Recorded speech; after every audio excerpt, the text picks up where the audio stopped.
اگر ہم لوگ اس ایک حدیث کو سمجھ کر اس پر عمل کرنا شروع کر دیں تو ہماری دنیاوی اور اخروی نجات کے لیے اتنی بات ہی کافی ہے۔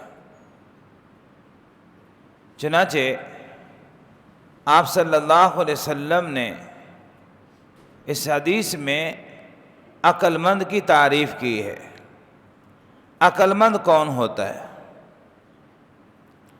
اس سے پہلے ہم اپنے ذہن میں بھی اس بات کو تازہ کر لیں، ہمارے معاشرے میں عقل مند کس کو سمجھا جاتا ہے، تاکہ اپنے معاشرے کی بات سامنے ہوگی اور اس کے بعد سرکار دو عالم صلی اللہ علیہ وسلم کی پاکیزہ بات جب ہمارے سامنے آئے گی تو ہمارے لیے فیصلہ کرنا آسان ہو جائے گا کہ ہم کتنی بڑی غلطی میں تھے، کتنی بڑی کوتاہی میں تھے۔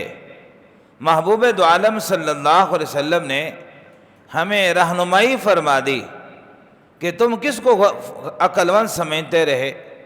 چنانچہ ہمارے ماحول اور معاشرے میں عام طور پر عقل مند اس کو کہا جاتا ہے جو لوگوں کو دھوکہ دینے میں ماہر ہو، جو حلال و حرام کی تمیز کے بغیر مال کمانا جانتا ہو، لوگوں کے ساتھ ہوشیاری اور چالاکی میں ماہر ہو، تو اس کو ہم لوگ عقل مند کہتے ہیں۔ لیکن ان تمام باتوں کے باوجود اللہ پاک نے ہم سے ایک شکوہ کیا ہے قرآن پاک میں کہ لوگ عقل سے کام نہیں لیتے، لوگ سمجھ سے کام نہیں لیتے۔ تو نبی پاک صلی اللہ علیہ وسلم نے اس مختصر سی حدیث میں ہماری رہنمائی فرمائی۔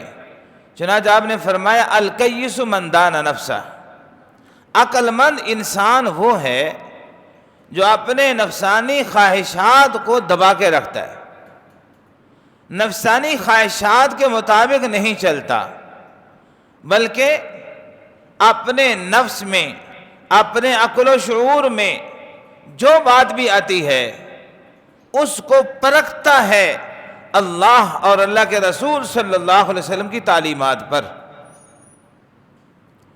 اس کے مطابق اس کو پرکھنے کی کوشش کرتا ہے کہ میرے عقل و شعور میں یہ بات آ رہی ہے، کیا یہ مجھے ان کی طرف سے اجازت ہے؟ اگر ان کی طرف سے اجازت مل جائے اس پہ عمل کرنا، اور اللہ اور اللہ کے رسول صلی اللہ علیہ وسلم کی طرف سے اجازت نہ ملے اس کو چھوڑ دینا، یہ عقل مند ہونے کی پہلی بنیاد ہے۔ اپنے خواہشات کے مطابق نہیں چلنا، چاہے وہ بہت بڑی بات کیوں نہ ہو، بلکہ اس میں اللہ اور اللہ کے رسول سے پوچھنا۔ اللہ اور اللہ کے رسول صلی اللہ علیہ وسلم ہماری قدم قدم پہ رہنمائی فرماتے ہیں۔ چنانچہ بچہ پیدا ہونے سے لے کر آخری سانس تک ہدایات ہیں سب کے لیے، حتیٰ کہ جس کی موت واقع ہو رہی ہے وہ تو موت واقع ہونے کے بعد اب مکلف نہیں رہا، اب اس کے ساتھ کیا کرنا ہے؟ اللہ اور اللہ کے رسول صلی اللہ علیہ وسلم ہمیں وہ بھی ہدایات دی ہیں۔ اب اس کے ساتھ تم کیا کرو گے؟ اس کے بعد آگے جو مراحل ہیں، اس کے غسل کے مراحل، اس کے کفن کے مراحل، اس کے نماز جنازہ کے جو مراحل ہیں، وہ جو جائیداد چھوڑ گیا اس کے جو مراحل ہیں، ہر چیز میں ہماری رہنمائی کی جا رہی ہے۔ تو میں عرض یہ کر رہا تھا کہ اللہ تبارک و تعالی نے نبی کریم صلی اللہ علیہ وسلم کی برکت سے اس موقع پر ہماری رہنمائی فرمائی کہ عقل مند انسان وہ ہے جو اپنی خواہشات کا غلام نہیں بنتا، اپنی خواہشات کے مطابق نہیں چلتا۔ اور دوسری چیز شاد فرمائی وَعَامِلَ لِمَا بَعْدَ الْمَوْتِ، عقل مند بننے کے لیے دوسری چیز کہ جو بھی عمل کرتا ہے ہر عمل کے وقت اپنے موت کے بعد والی زندگی کو سامنے رکھتا ہے کہ میرے اس عمل کا اثر مرنے کے بعد کیا ظاہر ہوگا۔ ظاہر ہے کہ ہر عمل کے اثرات ہیں، اگر وہ اچھا عمل ہے تو اس کی دنیاوی برکات بھی ہیں اور اس کی اخروی برکات بھی ہیں۔ خدا نخواستہ وہ عمل غلط ہے، اس کی دنیاوی نحوست بھی ہوتی ہے اور مرنے کے بعد کی نحوست بھی ہوتی ہے۔ نہ اس کو دنیا میں چین آتا ہے نہ اس کو آخرت میں چین آئے گا۔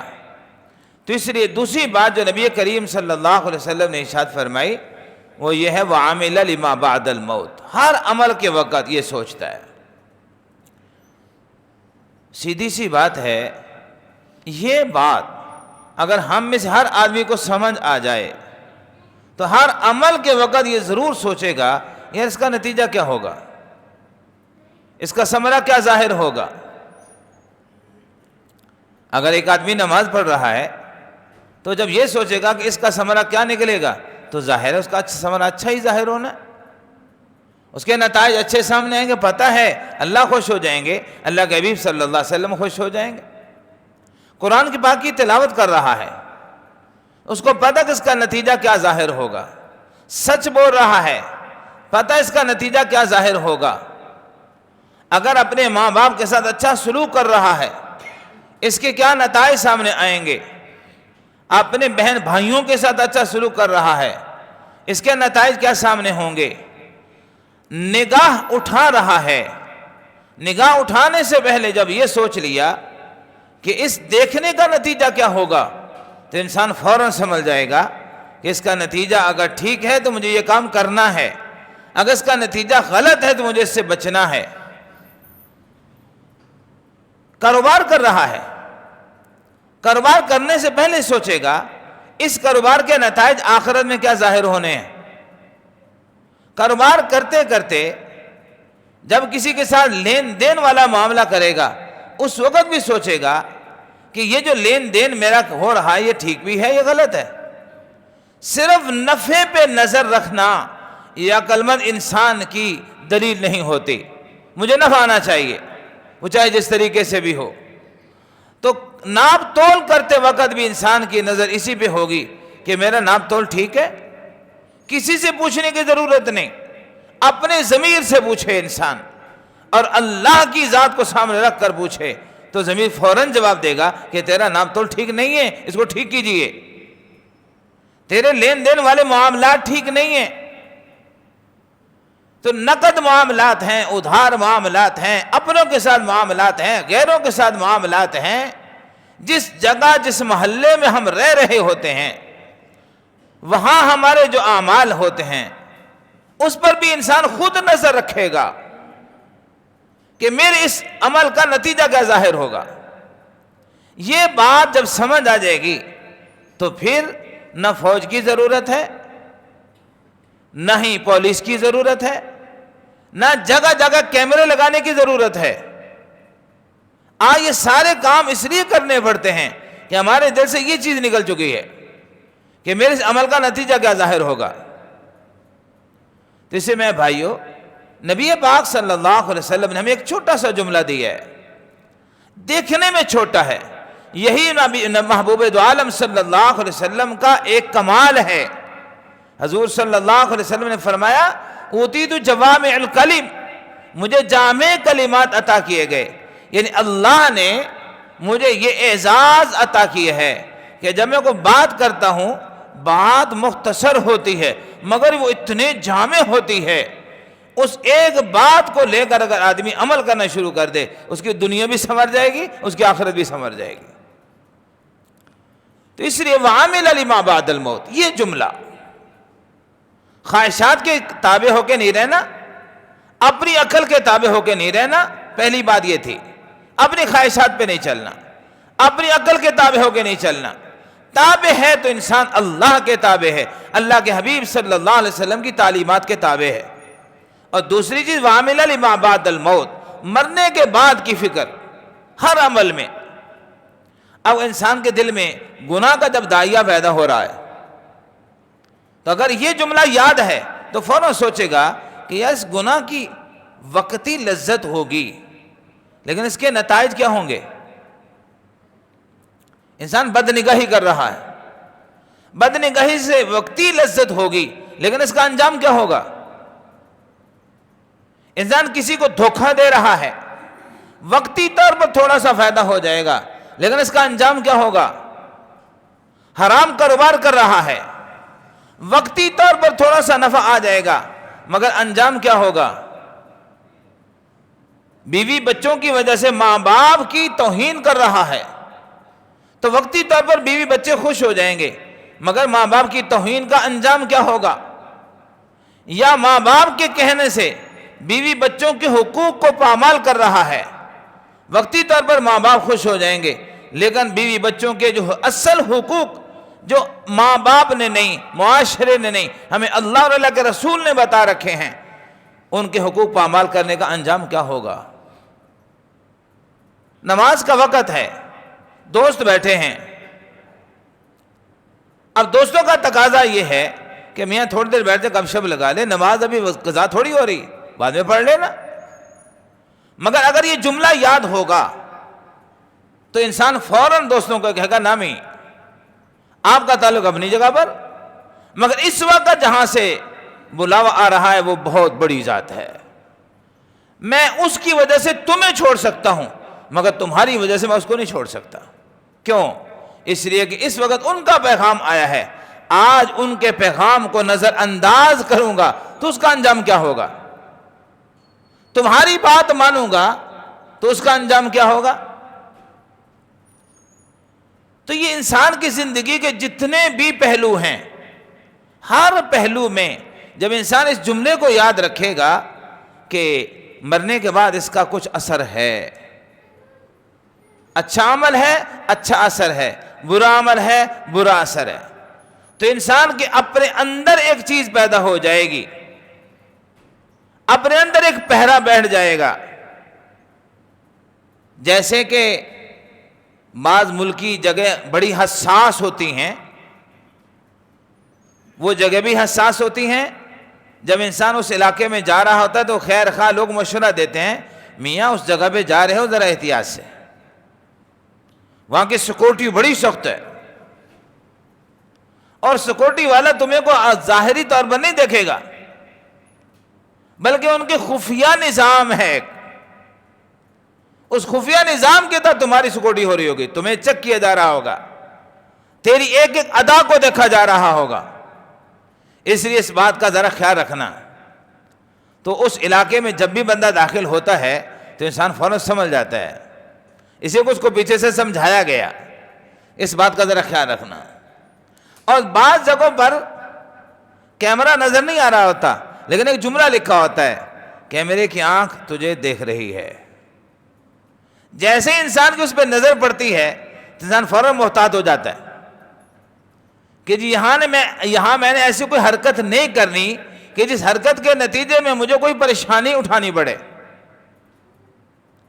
تو نظام ہے، انسان نے اپنے انداز میں ایک نظام بنا رکھا ہے۔ ہمارے ایک وہ دوست ہیں، وہ عمرے کے لیے گئے پوری فیملی، تو وہ طواف کر رہے تھے، طواف کرتے کرتے کسی کا کوئی پرس گر گیا، وہ نوجوان بچہ تھا، اس کا پہلا سفر تھا، شاید کسی نے سمجھایا نہیں ہوگا، اس نے اپنے طور پر خیر خواہی کے طور پر اس پرس کو اٹھا لیا، اٹھا تو لیا لیکن یہ نہیں پتا تھا کہ اس کا کرنا کیا ہے، اس کو دینا کہاں ہے، یعنی یہ اس کے بقول یہ بات ہے، اٹھا بیٹھا۔ طواف کے کچھ چکر باقی تھے، اس نے سوچا کہ طواف کے چکر پورے کر کے باہر نکل کر کسی سے پوچھتا ہوں کہ بھئی یہ میں نے کس کو دینا ہے۔ وہ جیسے طواف کر کے باہر نکلنے لگا فوراً اس کو پکڑ لیا گیا اور پکڑ کے کہا کہ وہ پرس کہاں ہے؟ اس نے کہا جی یہ کیوں اٹھایا آپ نے؟ اب وہ اپنی طرف سے تسلیاں دے رہا ہے، جی میں کسی کو پہنچانے کے لیے نکل کر آ رہا ہوں۔ انہوں نے کہا بھئی کیا دلیل ہے اس بات کی؟ آپ نے اٹھایا، ہم تو تجھے بڑی دیر سے دیکھ رہے تھے، تو نے اٹھایا ہوا تھا، تو وہاں کسی سیکورٹی والے کے حوالے کر دیتا۔ یا عام طور پر لوگ کیا کرتے ہیں، طواف کرتے کرتے کوئی چیز اگر آئے سامنے اس کو اٹھا کر حتیم کی دیوار کے اوپر رکھ دیتے ہیں، وہاں سے جس کی ہے خود اٹھاتا رہے تاکہ فوراً اپنی جان چھڑا لیں بس۔ لیکن اس بچے کو پتا نہیں تھا کہ کیا کرنا ہے۔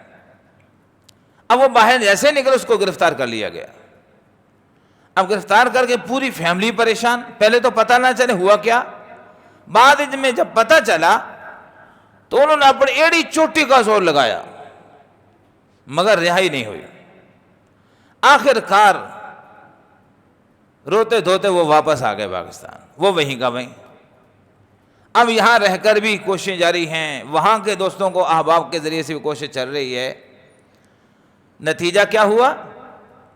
تقریباً کوئی 1.5-2 ماہ کے بعد انہوں نے اپنی پوری تسلی کی، جب پتہ چل گیا کہ واقعتاً ایسا معاملہ نہیں تھا، پھر جا کر اس کو رہائی ملی اور واپس پاکستان آیا۔ آپ جس نے اب یہ واقعہ سنا، اب وہ طواف کیسے کرے گا؟ جس کو نہیں پتا وہ لاپرواہی کے ساتھ چلتا رہے گا۔ جس کو یہ پتہ چل گیا کہ یار وہاں پر سیکورٹی بڑی سخت ہے، ہر طرف کیمرے لگے ہوئے ہیں، ایک ایک آدمی کو نوٹ کیا، اور بلکہ اب تو اس کا سیکورٹی نظام بہت بہت اعلیٰ قسم کا بنا دیا گیا۔ انہوں نے اتنا اعلیٰ بنا دیا کہ ایک دوست ملے، وہ بتا رہے تھے کہ اب جس پر وہ اپنا کیمرہ فٹ کریں گے اس کا سارا بایو ڈیٹا سامنے آ جائے گا۔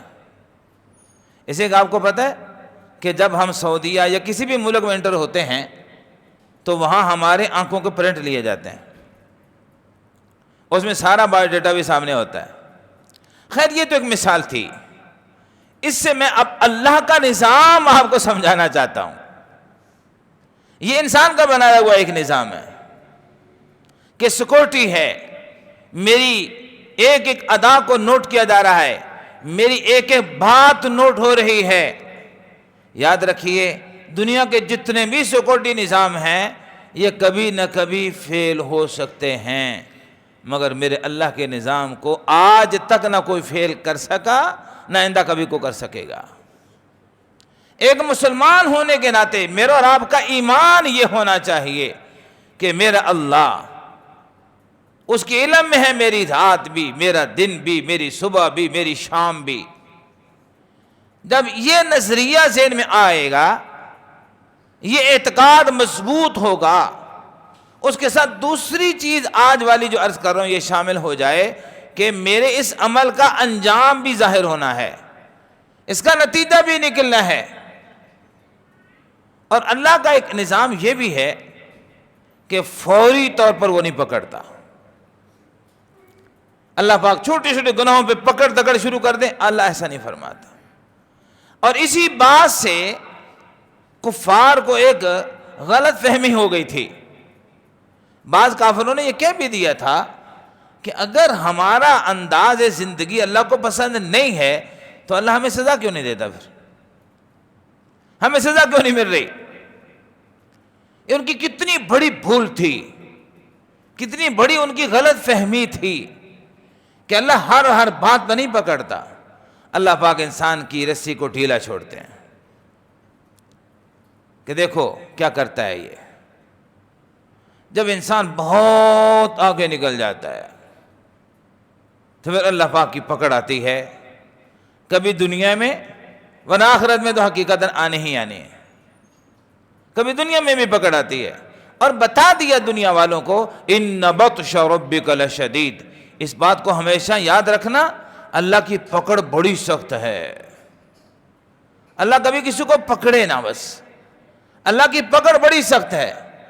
اس لیے اگر فوری طور پر ہمارے کسی غلط عمل پر، کسی بڑے سے بڑے گناہ پر اللہ کی پکڑ نہیں آ رہی، اس کا یہ مطلب ہرگز نہیں کہ میرے اللہ کو پتہ نہیں ہے، میرے اللہ کے نظام میں ابھی یہ چیز آئی نہیں ہے، سب کچھ ہے۔ یہی وجہ ہے کہ نبی پاک صلی اللہ علیہ وسلم نے فرمایا کہ یاد رکھنا میرے اللہ کا سیکورٹی نظام اتنا مضبوط ہے، اتنا مضبوط ہے کہ تمہاری ہر ادا کی ریکارڈنگ ہو رہی ہے، تمہاری ہر بات کی ریکارڈنگ ہو رہی ہے، اور اس ریکارڈنگ کے لیے اس کو کوئی مخصوص کیمرے نہیں لگانے پڑتے۔ فرمایا کہ اس کی ہاں تو ریکارڈنگ کے لیے ایک نظام تو کرامن کاتبین والا تو ہے ہی، وہ ہماری ایک ایک بات کو نوٹ کر رہے ہیں۔ دوسرا فرمایا کہ یومئذ تحدث اخبارہا، زمین کے جس ٹکڑے پر، جس جگہ پر بیٹھ کر، جس فضا میں بیٹھ کر کوئی بھی حرکت کرو گے اچھی یا بری، فرمایا کہ وہ بھی محفوظ ہو رہی ہے، وہ بھی ریکارڈنگ ہو رہی ہے۔ اور اسی طرح فرمایا کہ تمہارا اپنا وجود سب کچھ ریکارڈ کر رہا ہے، تمہارا اپنا وجود سب کچھ ریکارڈ کر رہا ہے۔ سورہ یاسین میں کیا فرمایا؟ الیوم نختم علی افواہہم وتکلمنا ایدیہم وتشہد ارجلہم بما کانوا یکسبون۔ فرمایا کہ اس دن جو زبان دنیا میں بولا کرتی تھی ہم اس کو بند کر دیں گے، نہیں، آج ہم انہی اعضاء سے پوچھیں گے کہ تم سے کس کس کام میں اس نے استعمال کیا تھا، تو وہ اعضاء بول کر بتائیں گے۔ تو اللہ نے کیا کہا؟ وَتُكَلِّمُنَا أَيْدِيهِمْ وَتَشْهَدُ أَرْجُلُهُمْ بِمَا كَانُوا يَكْسِبُونَ۔ ہاتھوں سے جو اعمال کیے تھے ہاتھ بتا دیں گے، پاؤں نے جو اعمال کیے تھے کس طرف چل کر گئے تھے پاؤں بتا دیں گے۔ تو اس لیے مجھے اور آپ کو اس اللہ کے نظام پر توجہ دینے کی ضرورت ہے، غور کرنے کی ضرورت ہے۔ میرے اللہ کا اتنا بڑا نظام ہے، میرے اعضاء ہر چیز کو محفوظ کر رہے ہیں، اللہ کو الگ لکھنے کی بھی کوئی ضرورت نہیں، اللہ کا اپنا علم اتنا عظیم ہے، اللہ کے فرشتے وہ سارے مناظر دیکھ رہے ہیں، لکھا بھی جا رہا ہے، زمین کے جس حصے پر جائیں گے وہ بھی محفوظ کر رہی ہے، ہمارے اپنا وجود اس کو محفوظ کر رہا ہے۔ تو اس لیے میرے بھائیو، جب اس بات کو ہم غور سے دیکھیں گے، اپنے دل میں بٹھائیں گے، ایک آدھ دفعہ کا نہیں بات، اس بات کا بار بار اپنی ذات سے مذاکرہ کریں کہ میاں اللہ کا نظام بڑا مضبوط ہے، اس کا تو نظام، ساری زمین اس کی، آسمان اس کا، تو کہاں جائے گا؟ یہ تو اس کا کرم ہے، یہ اس کا فضل ہے، جو ہماری ہزاروں حماقتوں کو دیکھ بھی رہا ہے، سن بھی رہا ہے، فوری طور پر کسی پکڑ میں ہمیں نہیں لے رہا۔ تو اس لیے نبی پاک صلی اللہ علیہ وسلم اس چھوٹے سے جملے میں ہمیں بہت بڑی بات سمجھا دی ہے کہ عقل مند بننا ہے تو خواہشات کے پیچھے نہ چلنا، عقل مند بننا ہے تو اپنے عقل کے پیچھے نہ چلنا، بلکہ اللہ اور اللہ کے رسول صلی اللہ علیہ وسلم کی تعلیمات کے مطابق چلنا۔ اور دوسرا جملہ کہ ہر کام کرنے سے پہلے یہ سوچنا اس کا آخرت میں ایک نتیجہ بھی سامنے آنا ہے، میں نے اس کی بھی فکر کرنی ہے۔ اللہ مجھے آپ سب کو عمل کرنے کی توفیق عطا فرمائے۔